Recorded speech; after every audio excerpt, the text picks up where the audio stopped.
Imaginez que vous êtes un jeune étudiant africain très brillant dans votre pays. Vous décidez de venir poursuivre vos études en Occident pour devenir ingénieur. Vos parents ont les moyens de couvrir tous les frais de votre voyage. Vous arrivez et dès les 2 premières années, vous commencez à envoyer des messages très étranges à votre famille. Vous prétendez que des personnes vous envoient des messages, que vous êtes un messager divin.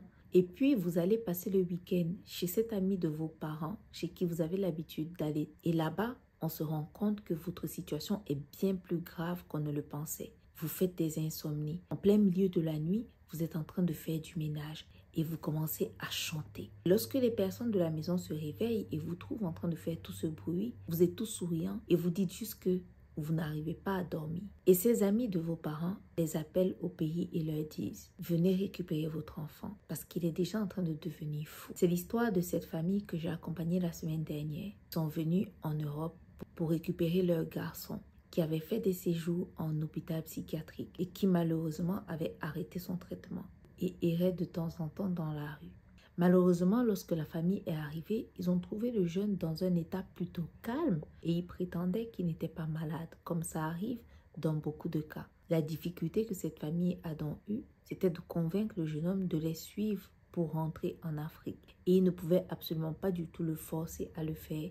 Les autorités le leur ont interdit et donc il fallait qu'ils trouvent le moyen de convaincre ce jeune homme. Nous avons mis en place des stratégies de communication qui finalement ont marché et le jeune homme a accepté de suivre sa famille dans leur pays d'Afrique de l'Ouest. Le suivi médical, psychologique et thérapeutique sera assuré. Le cas de ce jeune homme n'est pas un cas isolé. Ils sont nombreux ces jeunes qui arrivent chaque année pour avoir de meilleures opportunités, qui ont la volonté de travailler, qui ont l'intelligence de travailler, mais qui développent malheureusement des troubles mentaux. Et un ensemble de situations peuvent expliquer cet état de fait. Dans beaucoup de cas, ces jeunes voyagent déjà avec dans leur bagage la source même de ce problème. Parfois, ce sont des situations familiales. Parfois, ce sont des pressions qui se mettent à eux-mêmes. Parfois, ce sont des rêves qu'ils n'arrivent pas à maîtriser. Ce sont des études qu'ils ont choisies, parfois basées juste sur ce que d'autres personnes ont fait, mais pas sur leurs besoins personnels.